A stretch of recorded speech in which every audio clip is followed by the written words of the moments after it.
आप मोक्ष और मुक्ति के बारे में मतलब बताना चाहोगे कि मोक्ष के लिए जैसे आप बता रहे हैं कि आपकी कोई डिजायर्स नहीं, आपका एक है कि आप सोचते हैं एंड मतलब कहीं ना कहीं ये है कि आपका कोई वैसा नहीं है कि किसी चीज़ के पीछे भागना है, तो क्या हम ये कह सकते हैं कि मुक्ति की तरफ आपको लेकर जा रहा है, मोक्ष की तरफ? मोक्ष और मुक्ति क्या है, ऑलरेडी हम अचीव कर चुके हैं जी।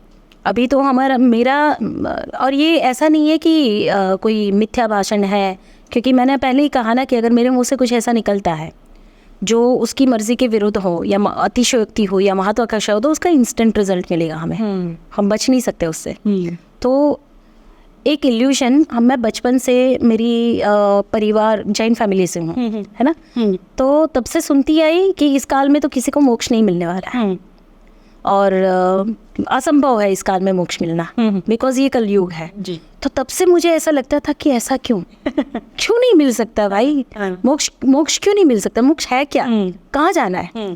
6 साल की थी तब से मैं बोलती थी कि मैं एक एक को यहाँ से वापस ले जाऊंगी, मुझे पता है कैसे जाना है। पर तब मेरी बातों पे कौन विश्वास करता, पर मुझे वो फील था कि मुझे पता है कि कैसे जाना, उसका मार्ग मुझे पता है, रिटर्न जाने का मार्ग मुझे पता है। फिर बड़ी होने के बाद धीरे धीरे लाइफ ये बवंडर जो है वो ऐसा चलता गया। पिछले 4 साल में जो घटनाएं घटी, मार्ग तो मुझे पता था, मुझे सिर्फ खोजना था। तो जो 3 साल का जो आइसोलेशन आया, एक एक चीज़ें प्रैक्टिस करते करते एक एक चीज़ें हर बार ऊपर की चढ़ाई होती गई और एंड रिजल्ट तक पहुंच गई मैं। तब से मैंने एक वीडियो बना के भी डाला हुआ है कि मैं आपको कागज़ लाओ, आप कोरा कागज़ लाओ, उसके ऊपर लिख के दे सकती हूँ इसी जीवन में और सिर्फ अपनी सांसों का जो आप मास्टर करते हो, अपनी सांसों को मास्टर करोगे, कचरा साफ करोगे, आप इसी जीवन में मुक्त हो सकते हो। मोक्ष कोई ऐसी स्टेट नहीं है जहाँ पे आपको जाना है, मोक्ष आपके शरीर में घट रहा है ना। बिल्कुल फ्रीडम है। फ्रीडम किससे? अपनी इच्छाओं से मुक्ति, अपनी डिजायर्स, है ना, और अपने अज्ञान से मुक्ति। 2 ही चीज़ से मुक्ति पानी है। बिल्कुल। तो इल्यूजन, माया का जो खेल है वो आपको लगातार इच्छाएं करवाता है, मृग तृष्णाएं, डिजायर्स आती रहती है और वही माया आपको जो असत्य है उसको सत्य दिखा रही है, जो है ही नहीं उसको आपको दिखा रही है ये सत्य है। अब दर्द आया, आपको लगता है इतना पेन है, बहुत दर्द है मुझे, हकीकत में आप देखोगे ये इल्यूशन है। जब आप उस पेन को देखते जाओगे ना, विदिन 5 सेकेंड, विदिन 10 सेकेंड वो दर्द गायब हो जाता है। अब लगातार देखो तो सही, जब आप ब्रीथिंग करते हो और उस पेन को ऑब्जर्व करते हो, देखते हो, तो वो संस्कार है, वो टूट जाता है और वहाँ पे कोई पेन नहीं रहता है। आप प्लेजर का एक्सपीरियंस करते हो, तो मतलब माया है, धुआं है सब।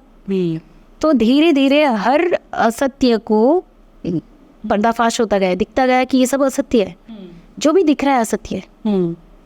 क्यों दौड़ना है, क्यों पाना है, क्यों करना है, अभी भी ये कर रहे हैं, क्यों करना है। तो जब तक सकाम कर्म योग था तब तक माया, इच्छाएं, डिजायर सब कुछ चल रहा था कि भाई मुझे आगे पढ़ना है, मुझे ये करना है, मुझे वो करना है। एक एक में से माया टूटती गई तो क्या रह गया? निष्काम कर्म।